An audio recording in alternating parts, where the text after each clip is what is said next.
Welcome to the Cross Creek On Demand podcast, a podcast for you because God is for you. Today, we're starting a new series about what it really looks like when God shows up in the middle of our mess.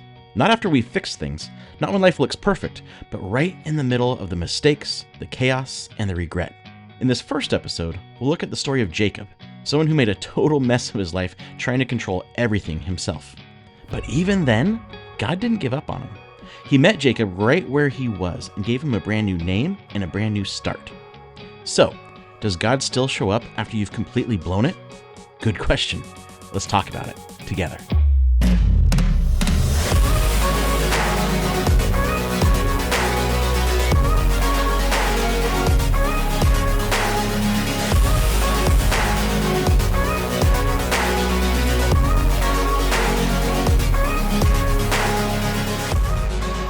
Okay, imagine this. You're lying awake at 3 a.m., worried, angry, anxious. And it feels like either God's given up on you or he's just ignoring you. Have you ever been there? Yeah, I've been there a lot. And if we're honest, every one of us has felt forgotten by God at some point. And maybe you're there right now, wondering if God cares or even if he's listening. So, over the next 6 weeks, we're going to see how God interacts with people who are messy, broken, and uncertain. We'll look at what it means for him to meet people in the middle of their real life. And one of those stories is about Jacob. It's a great story because it reads less like a fairy tale and more like a soap opera. His choices rip his family apart. They bring disaster on himself and those he loves. So if you've ever wondered, where's God when I've made a huge mistake? Has God given up on me? Or does God care when I have to deal with the fallout of my own choices? Jacob's story is for you. Because what Jacob discovered is God doesn't wait for us to clean up our mess. He meets us in it. But before Jacob's story makes sense, we have to rewind a little bit. So around 2000 BC, in ancient Mesopotamia, God made a promise to Jacob's grandfather, Abraham. This is Genesis 12. God says, I will make you into a great nation. I will bless you and make you famous, and you will be a blessing to others. All the families on earth will be blessed through you. And so God starts his rescue plan for humanity with a regular guy and a regular family. But Abraham and his wife face decades of waiting for this promise to be fulfilled. And they don't wait perfectly. They make huge mistakes with serious, lasting consequences. But God keeps promising. And even though Abraham and his wife were a mess, God keeps his promise and gives him a son, Isaac. And so we fast forward and Isaac grows up. He marries. His wife becomes pregnant with twins who fight from the very beginning. And the first one born is Esau. And then Jacob comes, grasping his brother's heel, which is a little foreshadowing, because grasping the heel in their culture was another way of saying grasping for advantage or scheming. And Jacob lives up to his name. His schemes weave a web of pain and division through his entire family. And so the father, Isaac, loves Esau, the rugged hunter. But his wife, Rebekah, loves Jacob, the stay-at-home cook. And this favoritism poisons the family. One day, Esau comes back from hunting, and he's famished, and Jacob's at home making some stew. So Jacob schemes up a deal. He refuses to feed his brother unless Esau gives up his firstborn's rights, a privilege tied to spiritual leadership and God's promise. And Esau didn't care about spiritual things like that, so he trades his future for a meal. But Jacob's mom wants even more for him, and so together they scheme to deceive Isaac and steal Esau's blessing, which was a public spiritual pronouncement that determined the direction of the family for generations. So Isaac, he's old and blind. He calls for Esau to bless him, but Jacob shows up in disguise, and he gets the father's blessing and rips his family apart. See, Jacob couldn't wait on God. He wanted the blessing and promise on his own terms. So he tricks his old, blind dad, trusting his own strategies and manipulation instead of trusting God. What a jerk, right? But how many of us have tried to get what we want from God by cutting corners, manipulating, or acting holy instead of just trusting that he's enough? See, we try to force God's hand to go get what we want from him when we want it. We try to manipulate him through promises and deals or using our good or religious deeds as leverage. Some even try to tell God what to do by claiming something or declaring outcomes they want. And like Jacob, our grasping for control leaves a trail of damaged relationships and empty victories. And when Esau finds out what happened, he threatens to kill Jacob. And so Rebekah, the mom, panics and urges Jacob to run for his life and hide with her brother Laban far from home. And alone, exhausted, and scared, with nothing to show for all his scheming, Jacob flees into the night. And when everything seems ruined, God shows up. Genesis 28. At sundown, Jacob arrived at a good place to set up camp and stopped there for the night. Jacob found a stone to rest his head against and lay down to sleep. As he slept, he dreamed of a stairway that reached from the earth up to heaven, and he saw the angels of God going up and down the stairway. At the top of the stairway stood the Lord, and he said, I am the Lord, the God of your grandfather Abraham and the God of your father Isaac. The ground you are lying on belongs to you. I am giving it to you and your descendants. Your descendants will be as numerous as the dust of the earth. They will spread out in all directions, to the west and the east, to the north and the south. And all the families of earth will be blessed through you and your descendants. What's more, I am with you, and I will protect you wherever you go. One day I will bring you back to this land. I will not leave you until I have finished giving you everything I've promised you. What? Like, why? Why would God meet Jacob now? After everything he's done, why would God reaffirm his promise to the schemer Jacob? Jacob hasn't done anything to deserve this, just like Abraham before him. See, the reason is God's mercy and care are never earned. God shows up not because we deserve it, but because of who he is. Even before God speaks, here's what's interesting. This vision Jacob has shows him just how different God is from what the people at the time and what people today think he is. See, in a world and time where people built these towers like ziggurats, look it up, to reach distant gods, God shows that he comes down to us. Like, we don't have to work our way up to him. Every other religion is about climbing and striving and sacrificing to impress or reach the deity. But God steps down, pursues, and builds a bridge to us. And now you'd think, after seeing angels, hearing God's promise, that Jacob would become a new man overnight, right? Nope. Pretty soon, he's back to his old self and his old ways.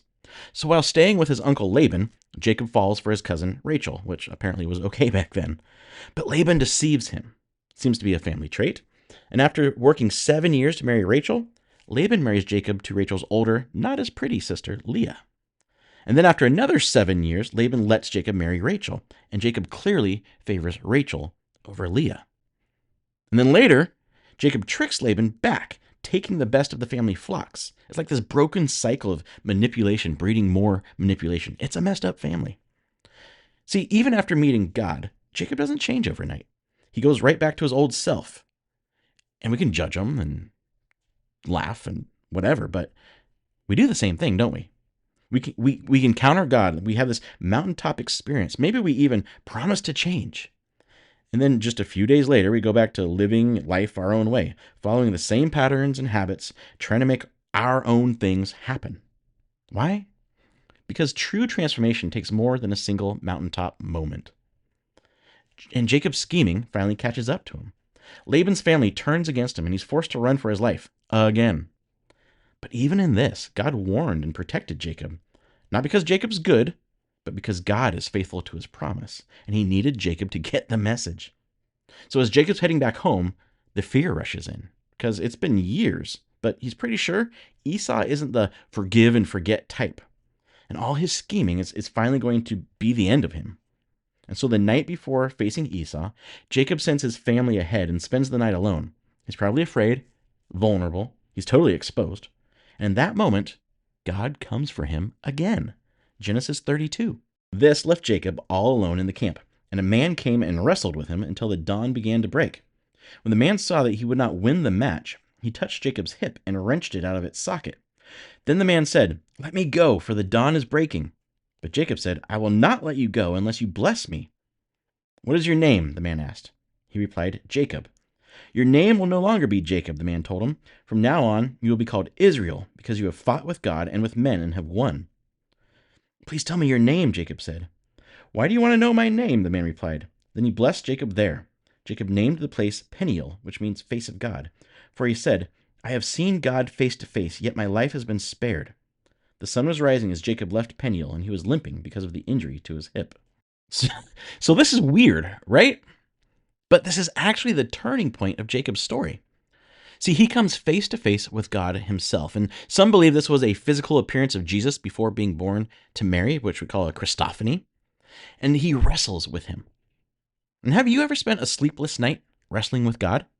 Like, why, God, is this happening? Where are you right now? What am I supposed to do right now? And all his life, Jacob grabbed what he wanted by trickery and scheming. But this struggle isn't about leverage, it's about desperation.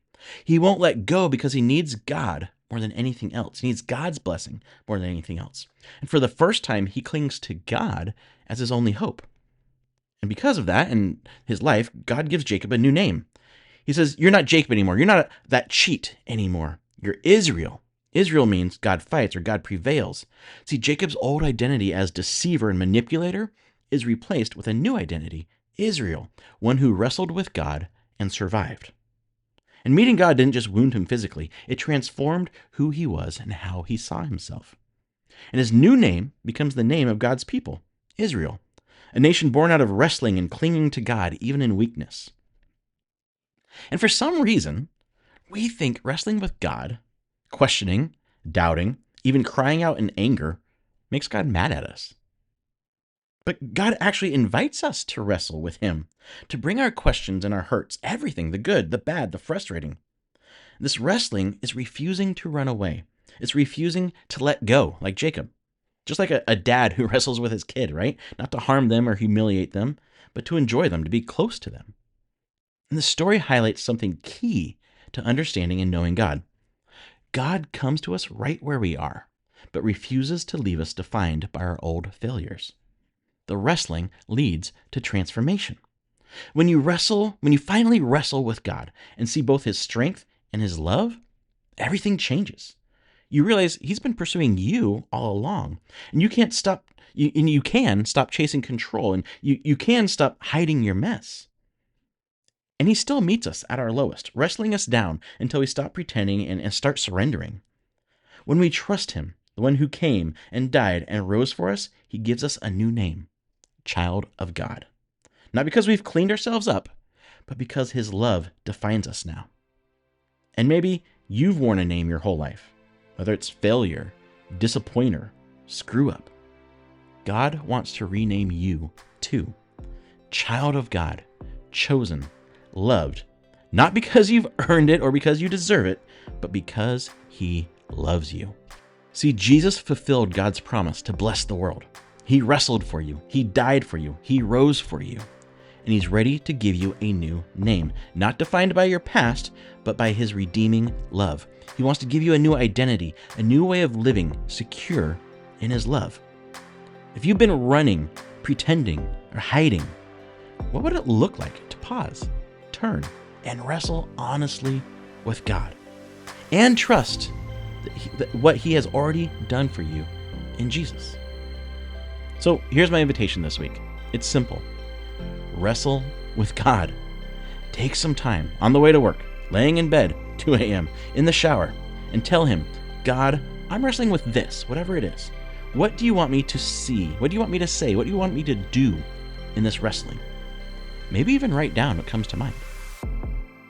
Because God meets us right where we are, even right in the middle of our uncertainty, fear, and weakness. He's not afraid of our questions and our doubts or our struggles. In fact, he loves us so much, he's willing to wrestle through our messes with us. And in the end, he saves us. Not because we deserve it, but because he loves us. So imagine living in quiet confidence that your identity is child of God. A life where you don't have to chase mountaintop experience after mountaintop experience, but every day, no matter how messy, you can trust that God has you. Where you are free to wrestle because you know it will bring you closer to your Heavenly Father. You don't have to do it alone. You don't have to figure it all out. You don't have to pretend to be strong enough. You can rest, you can trust, and you can enjoy the life Jesus offers.